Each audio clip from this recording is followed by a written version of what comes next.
RBSE education academy में आप सभी का स्वागत है। आज मैं फिर आपके लिए लेकर आई हूँ क्लास 10th की जो पहली बुक है क्षितिज, उसका पहला पाठ काव्यखंड के अंतर्गत सूरदास। सूरदास जी का जन्म संवत 1540, निधन 1620 को हुआ। कृष्ण भक्त कवि सूरदास का जन्म संवत 1540 में हुआ था। इनका जन्म स्थान आगरा और मथुरा के बीच स्थित रुनकता ग्राम माना जाता है। कुछ विद्वान दिल्ली के निकट सिही ग्राम को इनकी जन्मस्थली मानते हैं। इनके पिता का नाम रामदास बताया जाता है। वार्ता साहित्य और भक्तमाल के आधार पर ये सारस्वत ब्राह्मण कहे गए, किंतु साहित्य लहरी में एक पद है जिससे ये पृथ्वीराज के अमात्य तथा राजकवि चंदबरदाई के वंशज ब्रह्मभट्ट मालूम होते हैं। इस पद से बहुत सी बातें ज्ञात होती है। इसी पद के आधार पर कहा जाता है कि ये नेत्रहीन होने के कारण एक अंधकूप में गिर पड़े थे। 6 दिन वहाँ पड़े रहने के बाद भगवान श्री कृष्ण ने इन्हें दर्शन दिए और सनेत्र कर दिया। इस पर सूरदास ने कहा, प्रभु, जिन नेत्रों से आपके दर्शन हुए, अब उनसे मैं सांसारिक पापों को नहीं देखना चाहता। उनके निवेदन से नेत्र सदा के लिए बंद हो गए, लेकिन उन्हें प्रज्ञा चक्षु प्राप्त हो गए।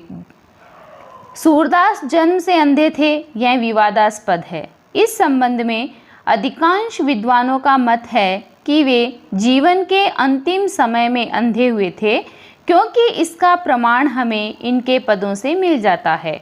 वो ये कहते थे, या माया झूठी की लालच द्रुहु दृग अंध भयो। आचार्य वल्लभ ने अपने सिद्धांतों में सूरदास को दीक्षित किया और उसी समय से उनकी दास्य भाव की भक्ति सख्य भाव में परिणत हो गई। यानी पहले तो वह दास्य भाव में यानी दास के रूप में भक्ति करते थे, लेकिन अब वे सखा के रूप में भक्ति करने लगे। अपने गुरु वल्लभाचार्य की आज्ञानुसार इन्होंने ईश्वर की कथा को भाषा में वर्णन करने का कार्य प्रारंभ कर दिया। सूरदास की उपलब्ध रचनाएं 3 हैं, सूर सागर, साहित्य लहरी और सूर सारावली। सूर सागर इनका प्रामाणिक, अत्युत्तम एवं श्रेष्ठ काव्य ग्रंथ है, जो इनकी कीर्ति को अक्षय रखने के लिए पर्याप्त है। सूरदास ने ब्रज भाषा का प्रयोग किया है। इनके पूर्ववर्ती किसी भी कवि की भाषा में काव्य छटा न तो इतनी साहित्यिक है और न इतनी सौंदर्यपूर्ण है जितनी कि सूरदास जी की है। कक्षा 10th के अंतर्गत आपके कवि और लेखक परिचय आते हैं। आपको दोनों ही याद करने पड़ते हैं और दोनों 3-3 नंबर के आते हैं। तो इसमें जो मैंने आपको कवि परिचय बताया है वो आपको याद करना पड़ेगा, क्योंकि ये परीक्षा के अंतर्गत 3 नंबर का आएगा। अब है पाठ परिचय। प्रस्तावित पहले पद में कृष्ण और राधिका के प्रथम मिलन का वर्णन है। परिचय की दीवार कृष्ण के पहल से समाप्त होती है। राधिका बहुत चतुराई से कृष्ण की खूबियों एवं खामियों को व्याज स्तुति में कह जाती है। अंततः कृष्ण राधिका को संग खेलने के लिए आमंत्रित करते हैं। शेष 3 पदों में उद्धव और गोपिकाओं के संवाद हैं। इसे भ्रमर गीत के रूप में जाना जाता है। भ्रमर गीत हिंदी साहित्य में अनुपम है। उद्धव निर्गुण ब्रह्म के प्रवक्ता के रूप में गोकुल आते हैं, यानी श्री कृष्ण जो है उन्हें योग का संदेश देने के लिए गोकुल भेजते हैं, किंतु कृष्ण के सम्मोहन में डूबी गोपियों के विचार सुनकर उद्धव जी निरुत्तर हो जाते हैं। यानी गोपियाँ जो प्रश्न पूछती है उसके उत्तर उद्धव जी के पास नहीं होते हैं। गोपिकाओं के उपालंब विदग्धता और करुणा से भरे हैं।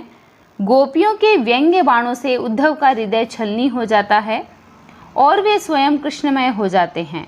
आस्था के समक्ष उद्धव के सिद्धांत फीके पड़ जाते हैं। प्रस्तावित जो समस्त पद हैं वो गेय है। अब हम प्रथम पद की शुरुआत करते हैं। देखिएगा, ध्यानपूर्वक सुनिएगा। बूझत शाम कौन तू गोरी, कहाँ रहती काकी है बेटी, देखी नहीं कबहू ब्रज खोरी, काहे को हम ब्रज तन आवती, खेलती रहती आपनी पोरी, सुनत रहती स्त्रवनी नंद डोठा, करत फिरत माखन दधी चोरी। तुमरो कहा चोरी हम लेहे, खेलन चलो संग मिली जोरी। सूरदास प्रभु रसिक शिरोमणि, बातन भुरई राधिका भोरी।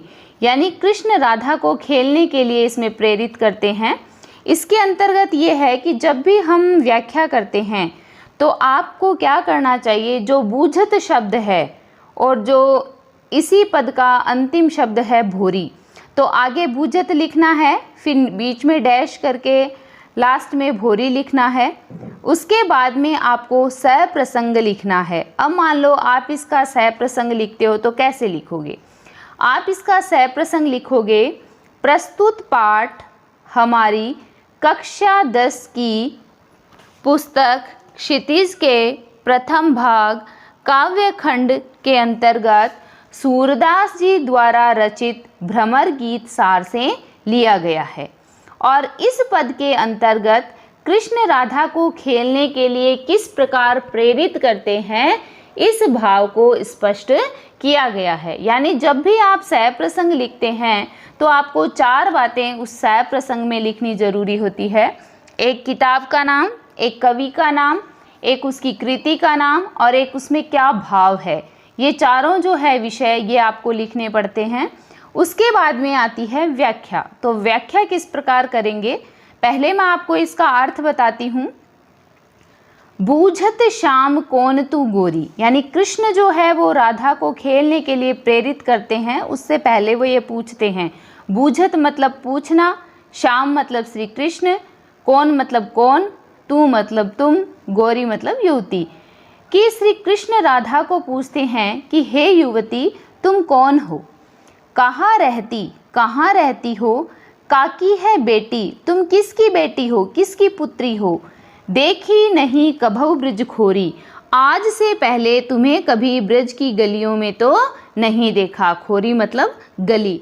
यानी श्री कृष्ण राधा को कहते हैं कि हे युवती तुम कौन हो, कहाँ रहती हो, किसकी बेटी हो, अब से पहले तो तुम्हें कभी ब्रज की गली में नहीं देखा। तो राधा प्रत्युत्तर देते हुए कहती है, काहे को हम ब्रज तन आवती, खेलती रहत आपनी पोरी।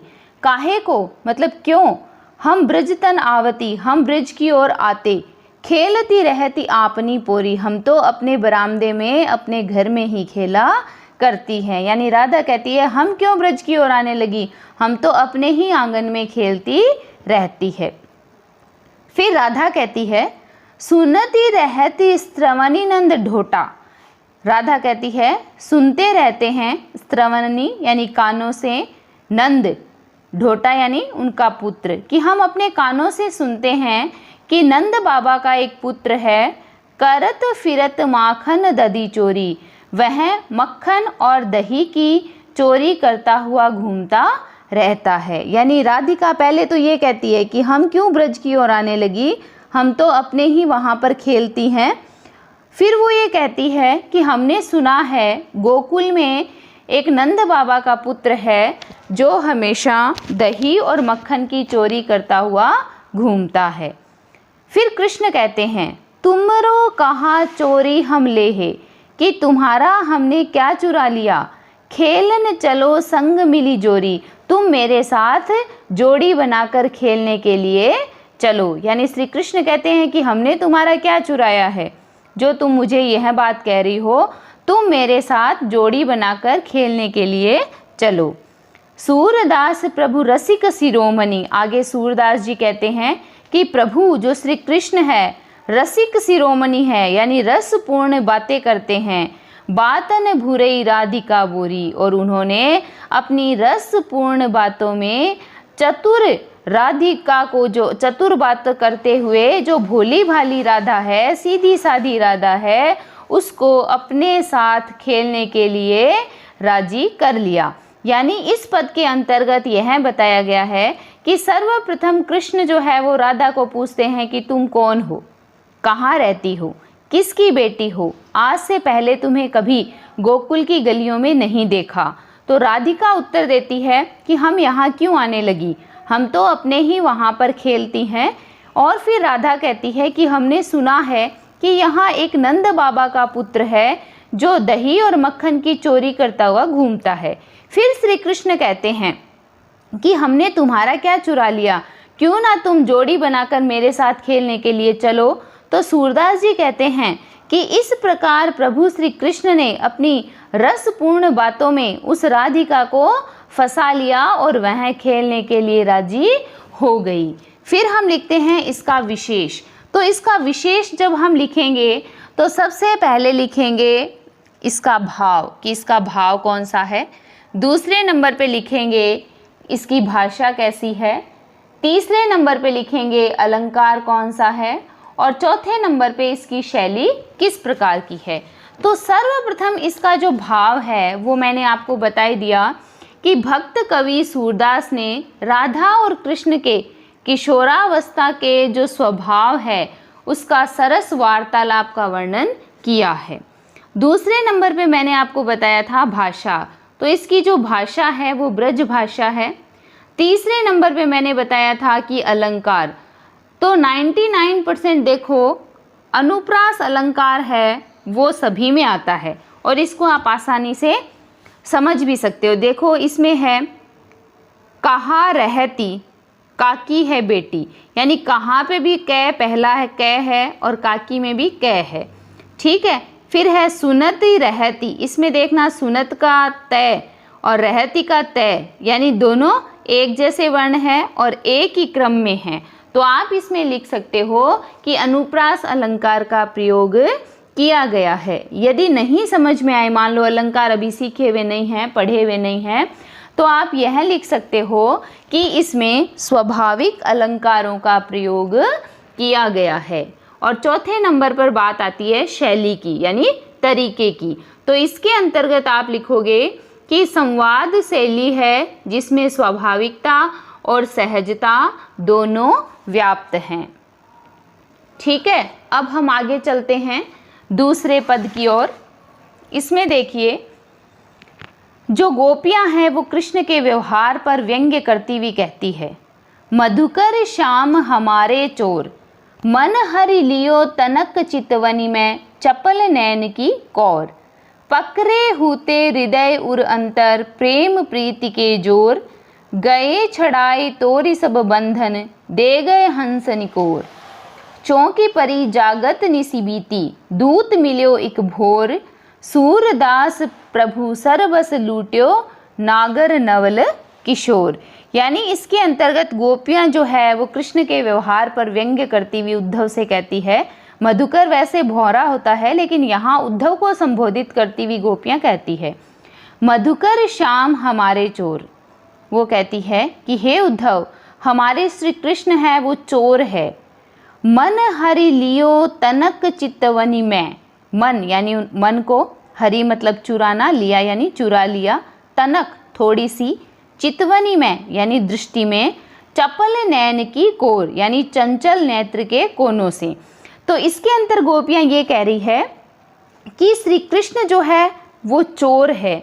उन्होंने एक ही दृष्टि में अपने चंचल नेत्रों के कोनों से हमारे हृदय। दूसरे पद के अंतर्गत हम पढ़ रहे थे कि पकड़े हुते हृदय उर अंतर, कि मैंने पकड़ रखा था अपने हृदय के अंतर उनको, लेकिन प्रेम प्रीति के जोर, किस पर, प्रेम की प्रीति के बल पर हमने उन्हें अपने हृदय में पकड़ रखा था।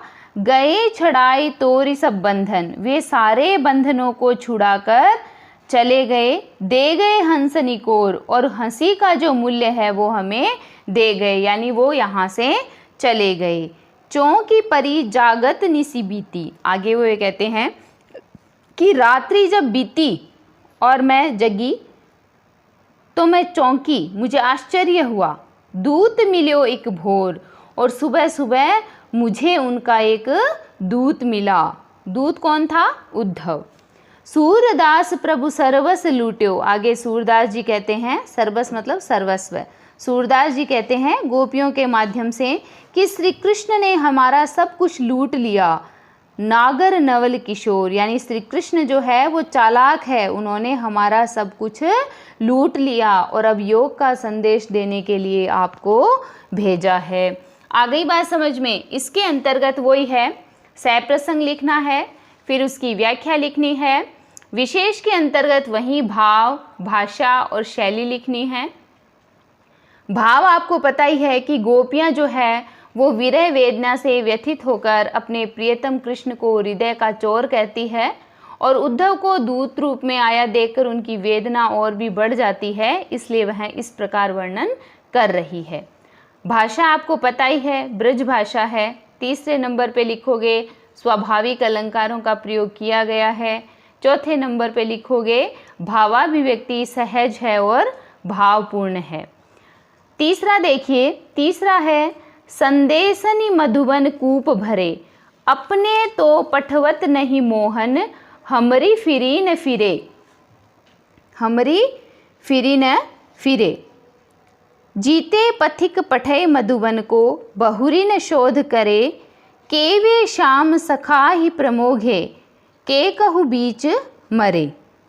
कागद गरे मेघ मसी खूंटी, सरदव लागी जरे, सेवक सूर लिखन को आंधो, पलक कपाट अरे। यानी इसके अंतर्गत गोपियाँ जो है वो ये कह रही है अपने पदों के माध्यम से कि जब वे मथुरा चले जाती है, श्री कृष्ण जो है मथुरा चले जाते हैं, तो गोपियाँ उन्हें अनेक प्रेम पत्र भेजती है और संदेश वाहकों को भी भेजती है, लेकिन मथुरा से उनके लिए कोई संदेश नहीं आता, ना ही वो संदेश वाहक आते हैं। तो गोपियों ने यह संवाद किए हैं किसके साथ? उद्धव के साथ। तो वे उद्धव को कहती है व्यंग्य करते हुए, संदेशनि मधुवन कूप भरे, कि हे उद्धव, हमने मथुरा इतने संदेश भेज दिए हैं कि शायद वहाँ के कुएं भर गए होंगे। अपने तो पठवत नहीं मोहन, हमरे फिरी न फिरे, यानी अपने तो पठवत नहीं मोहन, श्री कृष्ण खुद तो हमें पत्र भेजते नहीं हैं, हमरे फिरी न फिरे, और हम जो उनको भेजती है उनका भी कोई उत्तर नहीं आता। जीते पथिक पठय मधुवन को, जीते मतलब जितने, पथिक मतलब जो राहगीर है, यात्री है या संदेश वाहक मान लो, सारे मधुवन को यानी मथुरा को गए, बहुरी न शोध करे, लेकिन वापस फिर लौट कर नहीं आए। केवे श्याम सखा ही प्रमोघे, यानी हमें तो ऐसे लगता है कि श्री कृष्ण ने सिखाकर प्रमोघे यानी उन्हें अपने वश में कर लिया है। के कहु बीच मरे, या फिर उनकी बीच में ही मृत्यु हो गई है। कागद गरे मेघ मसी खूंटी, सरदव लागी जरे, आगे वे कहते हैं कागद गरे कि शायद कागज है वो गल गए हैं बारिश के पानी से। मसी खूंटी, शाही खत्म हो गई है। सरदव लागी जरे, और जो सरकंडे का लिखने का कलम बनाते हैं शायद उसके वन में आग लग गई है। सेवक सूर लिखन को आंधो, पलक कपाट अरे, आगे वो ये कहती है कि ऐसी स्थिति में वे कैसे पत्र लिख पाते, और वैसे भी व्यक्ति अथवा जो अंधा सेवक है वह पत्र कैसे लिख सकता है। जब पलक रूपी किवाड़ी नहीं खुल रहे हैं तो वे फिर पत्र भी कैसे लिख सकते हैं, और संदेश पत्रों का उत्तर भी कैसे मिल सकता है। यानी गोपियाँ जो है वो विभिन्न तरीके से व्यंग्य कर रही है। ठीक है, वही इसमें सप्रसंग होगा, वैसे ही व्याख्या करनी है, और विशेष के अंतर्गत आप लिख ही दोगे कि मथुरा में भेजे गए संदेश व संदेशवाहक वहीं अटक गए हैं और कोई उत्तर आज तक नहीं आया है। आगे देखिए, इसका चौथा पद है, ऊधो मन माने की बात, दाख छुआरा छाड़ी अमृत फल, विष कीरा विष खात, जो चकोर को देई कपूर दो, तजी अंगार अघात, मधुप करत घर फोरी काठ में, बंधत कमल के पात, जो पतंग हित जानी आपनो, दीपक सो लपटात, सूरदास जाको मन जासो, सो ही ताही सुहात। यानी इसके अंतर्गत कवि क्या कह रहे हैं कि भक्त कवि सूरदास द्वारा रचित गोपियों के विरह वेदना से संबंधित जो ये पद है, इसके अंतर्गत उद्धव ने गोपियों को ज्ञान योग की साधना करने का, निर्गुण की उपासना करने का उपदेश दिया। लेकिन गोपियों ने क्या किया? अपनी मन की व्यवस्था को व्यक्त किया अपने शब्दों के माध्यम से। देखिए, उद्धव मन माने की बात, कि हे उद्धव, मन माने की बात यानी जो मन को अच्छा लगता है वहीं उसके मानने की बात होती है।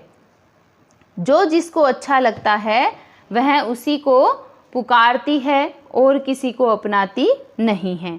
दाख छुआरा छाड़ी अमृत फल, यानी दाख जो किशमिश है, अंगूर है, मेवा और अमृत फल को त्याग कर विष कीड़ा विष खात, विष का जो कीड़ा है वो विष को ही खाता है।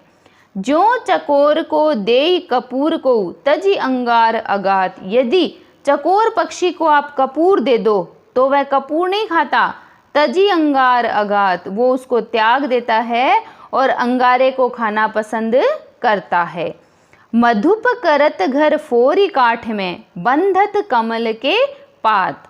आगे कवि ये कह रहे हैं कि भोरा जो है वो काठ में भी छेद करके उसको फोड़ करके लकड़ी को घर बना सकता है, किंतु प्रेम के वशीभूत होने के कारण बंधत कमल के पात, वह कमल के पत्तों में बंध जाता है। क्योंकि कमल के पत्ते देखो कितने कोमल होते हैं, जब वह काठ को काट सकता है तो कमल को क्यों नहीं काट सकता। लेकिन वह प्रेम के बंधन के अंतर्गत वशीभूत होकर कमल के पत्तों में बंद हो जाता है। जो पतंग हित जानी आपनो दीपक सो लपटात। अब आपको पता है कि पतंगा जो है उसको पता होता है कि मैं दीपक के इर्द गिर्द घूमूंगा तो मेरी मृत्यु निश्चित है, लेकिन फिर भी वह दीपक के इर्द गिर्द घूमकर चक्कर लगाकर अपने प्राणों का उत्सर्ग कर देता है। सूरदास जाको मन जासो सो ही ताही सुहात। आगे सूरदास जी कहते हैं कि हे उद्धव, जिसका जिससे लगाव रहता है उसको वही व्यक्ति प्रिय लगता है, वही व्यक्ति अच्छा लगता है। तो हमें सगुण श्री कृष्ण अच्छे लगते हैं और हम उन्हीं से प्रेमा भक्ति करती हैं। तो आपके कहने पर हम और किसी को ध्यान नहीं कर सकती और किसी की भक्ति नहीं कर सकती, इसलिए हम अपने मन की रुचि के अनुसार सगुण श्री कृष्ण से ही प्रेम करती है। यानी सूरदास जी जो है वो गोपियों को के द्वारा यह संदेश उद्धव को दे रहे हैं। इसके अंतर्गत उन्होंने यही बात कही है कि हम एकनिष्ठ जो प्रेम भक्ति है हम उन्हीं का स्मरण करते हैं। तो इसके अंतर्गत वहीं सप्रसंग लिखोगे, वैसी व्याख्या लिखोगे और विशेष के अंतर्गत आप क्या लिखोगे भाव में कि गोपियों की प्रेमा भक्ति और एक निष्ठा की सुंदर व्यंजना की गई है। उन्होंने उद्धव के ज्ञान योग के उपदेश का खंडन किया है। दूसरे नंबर पे आपके वही भाषा है, ब्रिज भाषा है। तीसरा आप स्वाभाविक अलंकारों का प्रयोग किया गया है, यह भी लिख सकते हो, और वैसे अनुप्रास आप पहचानते हो तो वह भी लिख सकते हो। और अंतिम जो आपके पॉइंट है उसमें लिख सकते हो कि जो पद की शैली है वो गेय है और भावानुकूल है। बोर्ड के एग्ज़ाम के अंतर्गत आपके व्याख्या जो है वो 6 नंबर की आती है। यदि सप्रसंग, व्याख्या और विशेष में भी ये 4 पॉइंट यदि आपके लिखे हुए हैं तो आप अच्छे नंबर की प्राप्ति कर सकते हो। यदि आपने यह पाठ ध्यानपूर्वक सुना है तो आप जो अति लघुत्तरात्मक प्रश्न है या लघुत्तरात्मक है उसका उत्तर भी आप आराम से दे सकते हो। जैसे इसमें पहला प्रश्न है, दूत मिल्यो एक भोर, इससे क्या आशय है? तो आपको पता है कि जब वो आश्चर्य से उठी तो सुबह अचानक उन्हें एक दूत मिला और उस दूत का नाम क्या था? उद्धव था। फिर इसमें आया है नागल नवल किशोर, विशेषण किसके लिए आया है? तो आपको पता है कि उन्होंने क्या किया, अपनी बातों में फंसा लिया, चतुर है ना, चालाक है। तो इसके अंतर्गत किसके लिए प्रयोग किया गया है? तो वह किसके लिए किया गया है? श्री कृष्ण के लिए किया गया है। तो इस प्रकार यदि आप इस पूरे पाठ को 2 से 3 बार ध्यानपूर्वक पढ़ेंगे तो चाहे कहीं से भी प्रश्न आ जाए आप उस प्रश्न का उत्तर सृजनात्मक ढंग से दे सकते हैं, बहुत अच्छे तरीके से लिख सकते हैं। कल हम अपनी अगली क्लास में फिर उपस्थित होंगे, तब तक के लिए धन्यवाद। आप मेरे चैनल को लाइक करें, सब्सक्राइब करें, शेयर करें और बेल आइकन दबाना ना भूलें।